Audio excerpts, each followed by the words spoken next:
welcome to another episode of Level Design Deep Dive. I'm your host, Moses Designer. For today's episode, the topic is going to cover level hazards.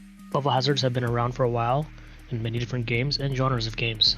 In most cases, level hazards pose a challenge to the player, add complexity to an in-game puzzle, or can be used to block a path.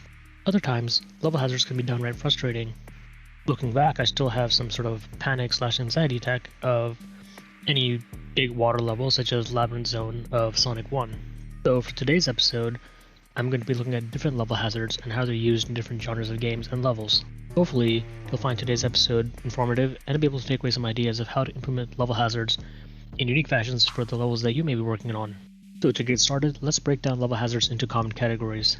These include, but are not limited to, water, fire, fall hazards, trains or some sort of moving vehicle, hazardous chemicals of some sort, electricity, and the occasional giant spinning fan hazard. So to begin, let's look at examples of water hazards and how they've been used in different games and genres of games. In modern day gaming, water hazards are kind of rare, mostly due to the advances in video game tech, but back in the day, water was basically a no passing zone. You go into it and you instantly drown. So in a way, the water as a hazard was used to set the bounds of the level, mainly in open world games that were early on, such as GTA 3, Vice City, and some of the Assassin's Creed games. So in a sense, the water was a hazard, players avoided it, and it did the job of keeping the bounds of the space that the developers intended for the player. But with better tech and improvements in animation, swimming became a mechanic to allow players to venture out into open waters of open world games. However, the threat as water as a level hazard remained, because if you stay underwater for too long, you drown. So essentially, it's still a level hazard.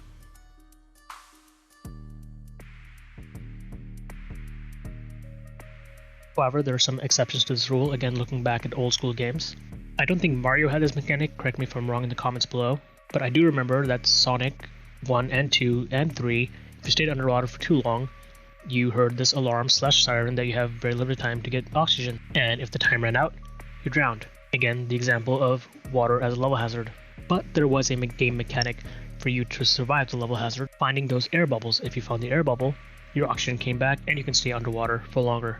But again, the use of water as a level hazard and a mechanic to get past the hazard was well done in Sonic 1, 2, and 3. Now here's a spin on using water as a level hazard if we look at Gears of War 5. In the multiplayer level Icebound, there are sections of thin ice. If the player shoots this thin ice, it exposes a pocket of freezing water. And if the player themselves, a friendly teammate, or a member of the opposing team go into the freezing water, they freeze up and they die. So definitely an interesting use of expanding upon water as a level hazard in a competitive PvP space. Now let's take a look at fire hazards and levels. I'm sure there are many more examples out there, but one of the examples I go back to is Deck 16, Deck 17.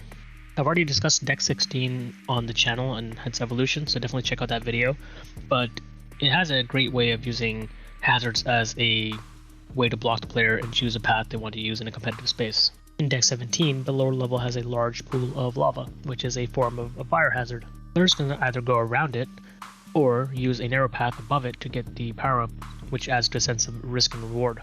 Falling into the lava causes instant death, and it might be funny if you're trying to get somebody and you miss your jump, you fall into the lava. So again, it works very well as a level hazard to define the space of the level and the flow the players can choose. So fire as a level hazard doesn't have to just be in a competitive space. Again, we can go back to some old school gaming. Super Mario 1 on the NES, any castle level always had fire. The mechanics of the game forced the player to either duck or jump or time their movement correctly so they don't get hit by the fire pits, the fire balls from King Koopa, or the spinning fire thingamajigs, whatever you want to call them. Either way, fire pushes the player to use the mechanics they've learned to jump and crouch and move through the space effectively without getting hit. Going back to competitive spaces, let's look at Gears of War 5 again. So here, fire is used as a weapon, and even though it's a weapon that can cause some serious damage to other players, it can be used as a hazard temporarily if thrown on the ground to block the player's path or to catch people off guard and get some free kills. And I don't have any footage of it, but if memory serves me correctly, GTA San Andreas also had fire hazards. In one mission, I believe, the space is on fire, but you're given a fire extinguisher as a level mechanic. Using the fire extinguisher, the player can clear their path out of the hazard that they're faced with. So again, it sets up a level hazard, blocking the player, but they're given a game design or level design mechanic to get past the level hazard. So again, a good example of use of hazards and mechanic to counter the hazard. In the same vein as fire hazards, using hazardous chemicals is another way to block off a path or create a level hazard for the player in both competitive and single player spaces. Again, going back to my best example for competitive spaces is Deck 16. I don't need to say much more because it pretty much relates to what I just said about fire hazards in the competitive space, and works exactly the same way here. It's just a reskin. Instead of it's fire, it's now a green goop hazardous chemical. Now to talk about level hazards in a single player perspective, I always go back to Half-Life. For the purpose of this video, I'm using Black Mesa. In a single player context, the hazardous chemical level hazard is used to block off a path or create a puzzle for the player to get around. There are numerous examples in Half-Life / Black Mesa of using hazardous chemicals, but either way they set up a great level puzzle that requires the player to use their sense of the space and traversal abilities to get past the puzzle that has a level hazard in it. Now we come to one of my favorite level hazards, trains or some sort of moving vehicle. The reason I like these hazards is one, they're kind of temporary, but two, they can add a level of comedy if used right in a competitive space. Quite a few multiplayer maps have used trains as a level hazard to make the space more competitive and challenging, as if there's an objective on the train tracks, you know you have to get the objective, but you always have that fear of you're going to get hit by a train at any moment. Gears 1 used a train on Tyro Station.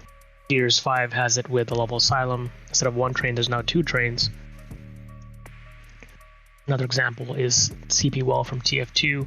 There's a larger space, but again, two train tracks and a capture point, which causes people to focus on the capture point, but you could get hit by the train in a competitive match. Looking outside of a competitive space, a game like Trials also has a train. In the optional course of the level, if you mistime your jump, you could get hit by the train. It's kind of funny, but it does challenge you to try over and over to get past the train.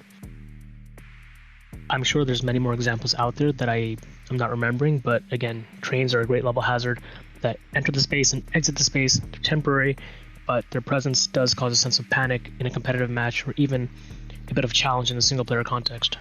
So the next level hazard I'm going to talk about are fall hazards. Pretty much every game, single player or multiplayer, has a sense of a fall hazard. Basically the edge of the map, you fall off of it, you die. That's a simple way of doing it. In most cases, the fall hazard is usually combined with a jump puzzle of some sorts. Me personally, I'm not a big fan of jump puzzles, at least in first-person perspective games. I don't mind them in 2D platformers or even a 3D view, but something about jump puzzles in first person just rubs me the wrong way.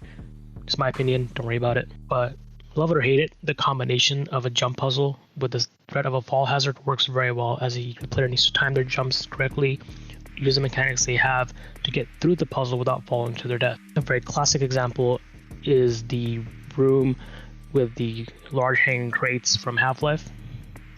I think this is the inception of me not liking jump puzzles in a first-person game.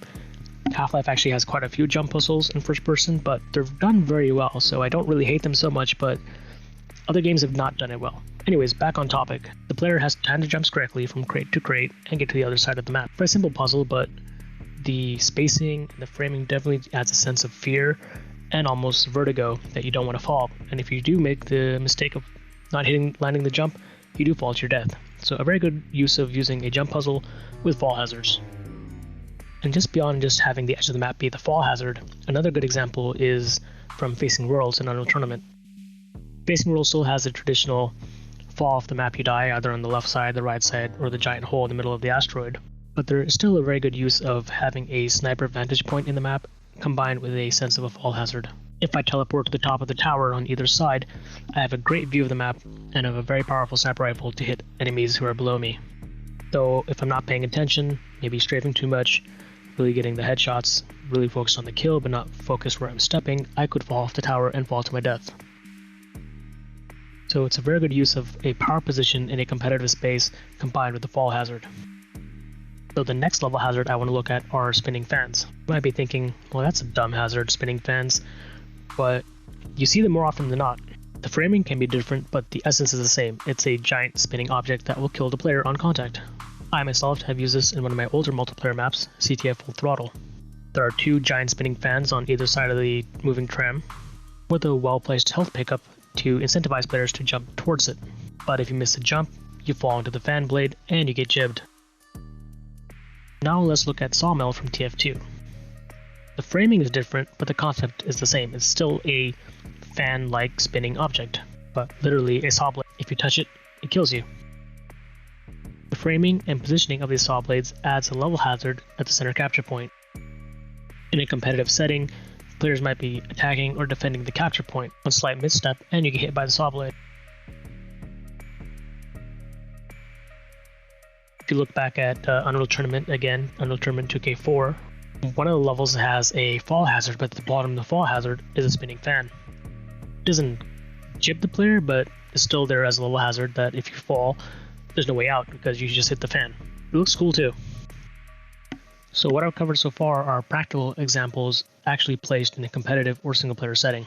But level hazards don't just have to be right in front of the player. They can be around the player and used in a different way. A different spin on using level hazards is putting them in the hands of the player. A great example is Hitman. Each space the player goes through as Agent 47 are filled with level hazards. Though the player needs to put together an elaborate plan to use the level hazards against the target they are chasing. Hitman still uses the common elements of water, fire, electricity, fall hazards, and even using poison as a hazardous chemical to take out a target. So it's definitely a different spin on level hazards, but again, they're applied in a different way, but still sticking to the common grounds that we've already discussed. I've already mentioned a few examples from it, but in my opinion, Half-Life is still the king of using level hazards in a single-player perspective. There are just so many examples that I can't cover them all, but it uses fall hazards, electricity, even water, and fire in all different ways to guide the player through the challenges of Black Mesa. In conclusion, level hazards can be used in both competitive and single-player level design spaces. In most cases, they can be used just to harm the player, block off a path they're not supposed to go to, or create a temporary hazard in a competitive space, such as with the example with trains. But the key takeaway I want to give here is to use level hazards wisely. Don't set up level hazards for the sake of setting up a level hazard. Try to give it some purpose. Are you using your level hazard to block off a path? Are you using it to create a sense of risk and reward in a competitive space? Or are you using it for an in-game puzzle that the player needs to overcome? If the level hazard is used correctly, 1, it'll be memorable, 2, it will give the player a sense of overcoming the level hazard for their benefit. And that's it for today's episode of Level Design Deep Dive. Hopefully you guys enjoyed it, learned something, and can use level hazards in your own works that you may be creating. As always, thank you for the support. Be sure to hit that bell icon, like and subscribe, and I'll see you guys in the next video. Cheers.